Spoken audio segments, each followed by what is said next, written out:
faithfully delivering value, interpreting great books from around the world. Hello, this is Sally's Book Talk. Today's book for you is Exercised. Do you like working out? What good exercise methods do you have to share? Feel free to leave comments and discuss with us. Have you never had this kind of experience? Envious of celebrities' well-toned figures, you resolve to start exercising yourself? You you collected workout videos online, bought stylish activewear and equipment, made detailed plans, all set to go full throttle. But after just a few days, you lose all motivation, just wanting to lounge on the couch, watching TV. This cycle repeats, and you end up with piles of unused workout gear but zero body changes. Why do workout plans always fizzle out? Is your willpower too weak, not disciplined enough? The book Exercised reveals that persistence isn't our strong suit. Exercising has nothing to do with willpower or self-discipline. The core reason is that exercise isn't instinctive, it's anti-instinct behavior. Exercise only emerged after humans entered modern society. For our hunter-gatherer ancestors, food scarcity meant survival depended on conserving energy, not burning it. And our genes evolved to store maximum energy when food was available and avoid unnecessary movement to minimize energy expenditure. But modern society flipped this. High-calorie foods abound while physical activity plummets, causing fat accumulation. Obesity then triggers diabetes, heart disease, osteoporosis, cancer, threatening health and life. Hence, people started exercising to maintain health or build strength. So why does exercise improve health? How can we overcome instinct and inertia to commit to exercise? Exercised explores these very questions. Author Daniel Lieberman is a Harvard professor, chair of human evolutionary biology, and member of the American Academy of Arts and Sciences. The book totals over 400,000 words and is divided into 4 parts. In the book, Lieberman explores the mechanisms of physical activity from an evolutionary perspective, clarifies some widespread misconceptions about exercise, and provides exercise recommendations. Evolutionary biologist Neil Shubin comments that this book is a user manual for understanding the human body, and it will change your views on exercise, diet, and personal health.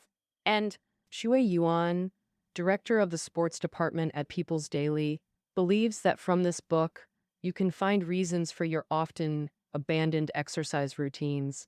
And more importantly, you can find the determination to persist from now on. Next, I will interpret it for you through 3 parts. First, what is our body doing when we rest? Second, what changes occur in our body when we exercise? Third, how to choose exercise programs and intensity, and how to turn exercise into a habit. All right, let's now move into the first part. What is our body doing when we rest? When we rest, our body doesn't stop working. Many life-sustaining physiological activities, such as heartbeat, breathing, digestion, cell replication, and repair, etc., are continuously ongoing. Our body constantly consumes energy for this. Experimental data shows that the basal metabolic rate for an adult male weighing 82 kilograms is 1,530 kilocalories. That is, even if he doesn't eat, drink, or move all day, lying in bed as if comatose, his body consumes 1,530 kilocalories of energy to sustain his life. But in real life, besides sustaining life, we engage in other activities which require consuming more energy. And, for example, sitting for an hour consumes about 60 to 70 kilocalories, while walking for an hour consumes over 200 kilocalories.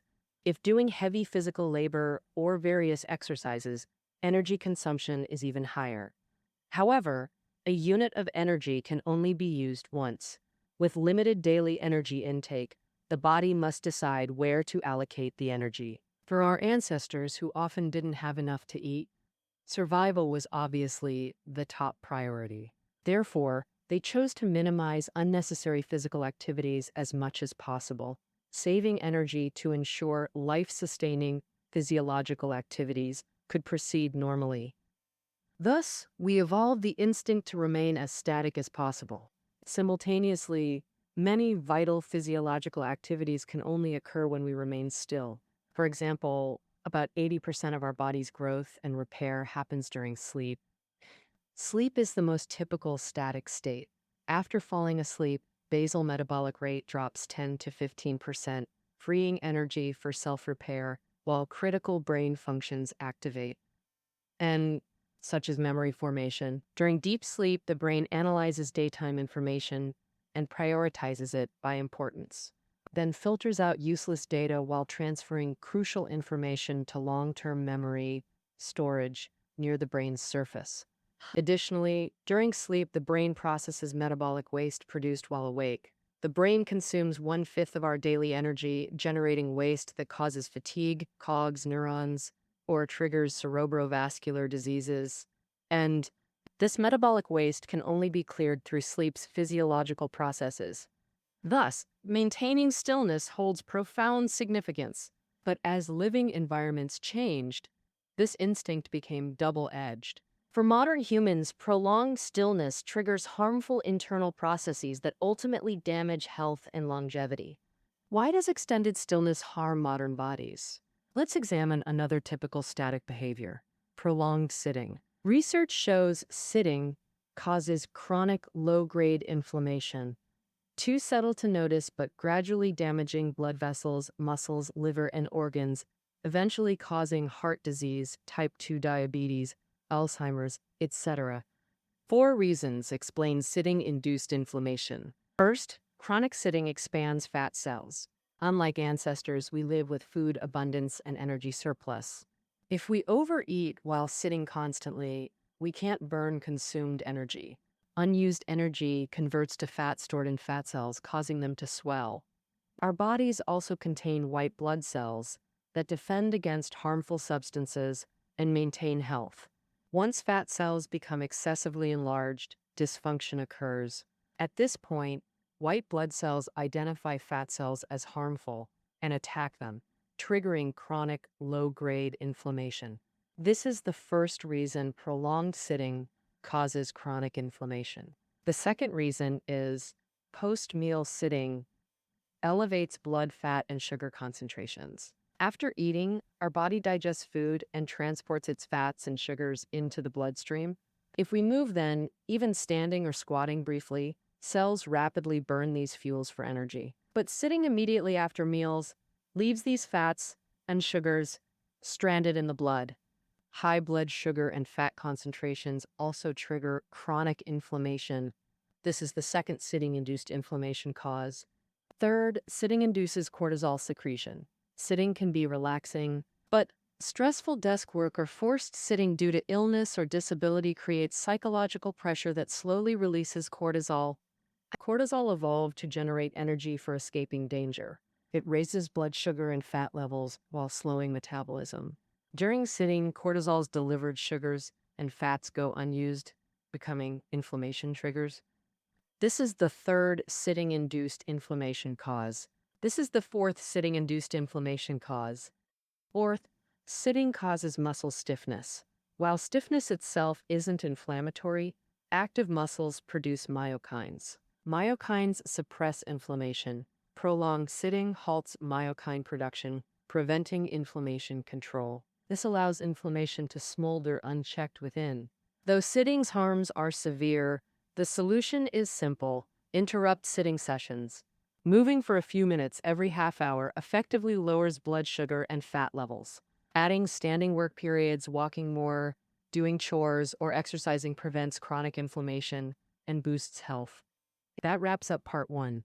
Our bodies need both stillness and movement, like opposite ends of a scale. Only by maintaining this balance can our bodies function optimally. So how does exercise transform our bodies to make us more energetic and healthier? Now, in part 2, let's explore what happens to our bodies when we exercise.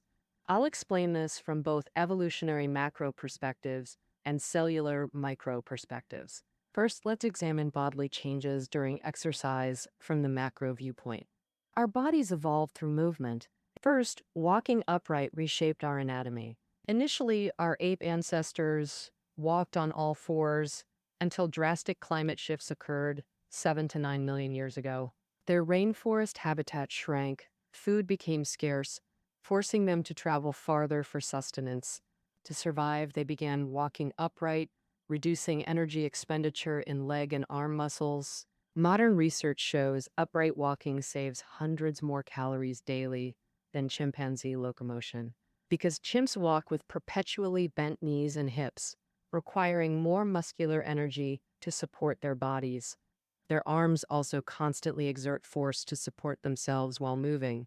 To adapt to bipedalism, our pelvises shortened, widened, and curved from flat plates into bowl shapes. This pelvic curve relocated muscles from behind hips to their sides, allowing contraction during single leg stance to stabilize our torso and prevent falls. Inside one, additionally, unlike chimps, humans evolved longer curved spines with two extra vertebrae forming a backward arch. This spinal curvature maintains upper body stability when glutes and back muscles engage. We also evolved larger heel bones, foot arches, forward-facing big toes, reinforced ankles, longer legs, and larger knee joints. All these adaptations ensure efficient movement without falling during upright walking. Bipedalism fundamentally restructured human anatomy. Meanwhile, the activity of running further transformed our body structure and evolved powerful endurance capabilities. Evolutionary scientists speculate our ancestors began running primarily to obtain meat. During this process, our bodies underwent further transformations. Structurally, to adapt to running, our legs developed elastic tendons, while spring-like tissues formed beneath our foot arches. During running, tendons and arches contract and extend like springs, providing mechanical energy. Our hearts grew larger and more elastic to pump greater blood volumes. And to deliver more energy to intensely working muscles during running, our gluteus maximus became highly developed, powerfully contracting with each stride to maintain stability during single-foot landings. Ligaments also developed between our cervical spine and back. These reinforced head-shoulder connections, stabilizing the head during running, while cushioning impact waves traveling upward from foot strikes. These features are absent in our distant relatives. What African apes lack, humans independently evolved through running. Since our ancestors couldn't outrun most animals and had primitive weapons, hunting required endurance, persistently chasing prey until exhaustion or heat stroke enabled easy kills. For long-distance running, we evolved a unique cooling system through profuse sweating. Running generates immense heat, causing rapid temperature rise. Without timely cooling, cellular damage occurs above 41 degrees Celsius. Most animals rely only on paws, sweat glands, and panting. No! No! Limited surface area on paws, mouths, and noses restricts cooling efficiency, forcing fast-running animals to frequently pause for heat dissipation. And humans possess 5 to 10 million sweat glands distributed across our skin. These glands efficiently produce sweat during overheating. Combined with minimal body hair allowing unobstructed airflow, we rapidly dissipate heat, granting exceptional endurance for prolonged running. So how formidable is human endurance? In 2006, the author participated in a 40-kilometer man versus horse race in Arizona, USA. At the start, horses outpaced all runners, but after 32 kilometers, horses slowed or stopped to cool down, while the author ran non-stop, finishing ahead of 80% of competing horses, a modest result among human participants. Boston, that covers exercise's macro-level significance. Now let's examine exercise's micro-level impact. Exercise alters cellular states, keeping us youthful and healthier. Bodies naturally age, developing chronic diseases over time. But have you considered the root causes of aging and chronic diseases? Research reveals 4 primary factors. First, oxidative stress from metabolism. Metabolic reactions require constant oxygen intake. Oxygen energizes cells but simultaneously oxidizes them. Oxidation is a steady, gradual burning process. Oxidized apples shrivel and darken. Oxidized metal rusts. Oxidized cells lose enzyme activity and protein integrity. Outward manifestations are aging and disease, core causes of aging. Second primary factor, mitochondrial dysfunction. With mitochondria are cellular power plants, burning oxygen to generate energy and producing proteins that combat diabetes or cancer. But oxygen combustion produces reactive oxygen species that damage mitochondria. Severe damage causes dysfunction or death. Studies show mitochondrial decline triggers aging and age-related diseases. Core causes of aging. Third and fourth factors, glycation and inflammation. Glycation occurs when sugars or proteins react under heat. It enhances food flavor but causes kidney damage, hardened arteries, and skin wrinkling. These reactions ultimately spark chronic low-grade inflammation. As discussed earlier, this inflammation slowly attacks the body, causing aging and diseases. However, these four destructive processes can be avoided and mitigated through exercise, with their damage repaired to varying degrees. This is because post-exercise, the body repairs not just immediate workout damage, but also accumulated bodily harm. Exercise causes temporary physiological damage, like micro tears in muscle fibers during exertion. Simultaneously, increased energy consumption accelerates metabolism, releasing more metabolic waste. This waste impairs cellular function, while mitochondria release harmful reactive oxygen during oxygen combustion. Such damage triggers repair mode, first inflammation response, then anti-inflammation response, plus potent antioxidants to neutralize reactive oxygen, reducing oxidative harm to the body's detriment. Additionally, other repair processes activate, clearing metabolic waste, fixing mutated DNA, damaged proteins, mending bone fractures, and increasing mitochondria. This repairs both current workout damage and accumulated oxidative or chronic inflammation damage, restoring cells to health, preventing disease, and delaying aging.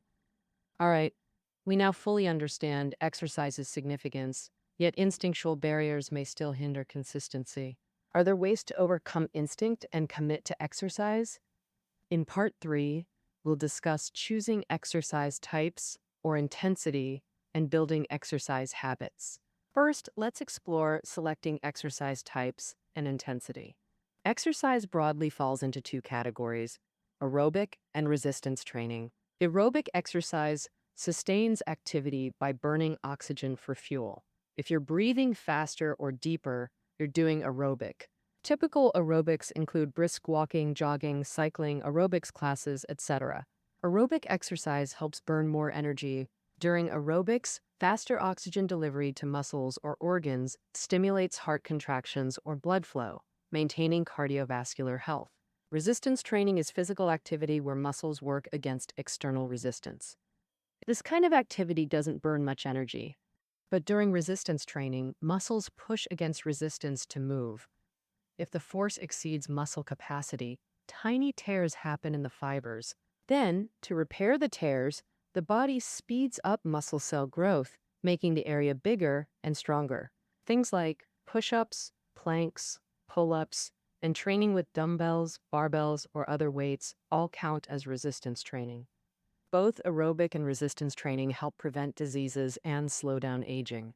Plus, aerobics better for weight loss, while resistance training is great for toning and building muscle. And you can pick the right exercise based on what you need. As for how much, all health groups agree adults should aim for at least 150 minutes of moderate or 75 minutes of high-intensity aerobic exercise weekly. So how do you tell the intensity of aerobic exercise? Here's a simple rule. If you can chat easily during exercise but can't sing along, then you're doing moderate intensity aerobic exercise. If you can only say single words, not full sentences, during exercise, that's high intensity. Besides aerobic, health groups also suggest resistance training twice a week to boost results. If you haven't started exercising or struggled to stick with it, 4 tips to help make exercise a habit.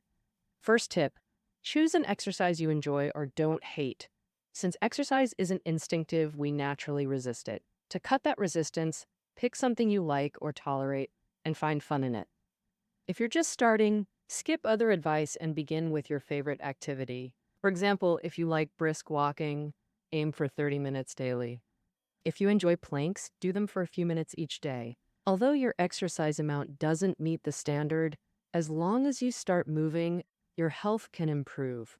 Moreover, starting with activities you enjoy and gradually building fitness while increasing exercise volume is the best way to form an exercise habit. The second suggestion is to give yourself time to experience and feel the changes brought by exercise. Exercise makes our bodies healthier and our figures better, but these benefits take time to accumulate and show. For example, if you hope to lose weight through brisk walking or jogging, it usually takes 3 to 6 months to see noticeable results. So, if you're building muscle through resistance training, it takes even longer, measured in years, to see effects. Therefore, don't get discouraged if you don't see results after just a few days.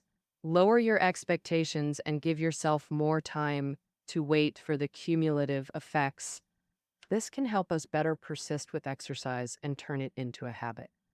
The third suggestion is to use some nudging methods to help yourself get moving. For example, if you plan to exercise the next morning, prepare your workout clothes before bed so you can put them on and head out directly after waking up. Another example, put your exercise plan first in your schedule so you can only start your day's activities after completing it. These small actions can influence your behavior, allowing you to get moving without much thought. The fourth suggestion for turning exercise into a habit is to make social commitments. For instance, signing up for the same yoga class with a fitness-loving friend, joining running training with colleagues, or sharing your exercise plans and results online. And research shows that commitments are very effective in regulating human behavior. Because once we make a public commitment, the pressure from ourselves and others forces us to fulfill it, to avoid being seen as untrustworthy. This is known in psychology as the commitment and consistency principle. Exercising with others also enhances the social aspect, adding emotional value and fun, making you more willing to persist. So if you know at a website, that concludes the main content of the book Exercised. We've covered why we struggle to stick with exercise, its benefits, and methods to make it a habit. But many people worry, is exercise only suitable for young people? Is it still useful for older adults? It's beneficial. It's never too late to start exercising. Dr. Ralph Pathenbarger Jr. from Harvard Medical School tracked over 7,000 alumni's exercise and health for more than 20 years. He found even alumni who started exercising in middle age had significantly better health than non-exercising peers. Moreover, exercising alumni over 70 had 50% lower mortality than non-exercising counterparts. Thus, exercise positively impacts health regardless of starting age. And the older you are, the stronger exercise's positive effect on longevity. But the author cautions against intense workouts during illness or recovery, or constantly pushing physical limits. Olympic-level weightlifting or daily marathons increase injury risks. Find exercise suiting your physique and habits and maintain long-term consistency for best results. After this episode, do you have new insights about exercise? Feel free to leave comments below. All right, that concludes our interpretation of Exercised. Reading notes are below the audio. See you next time.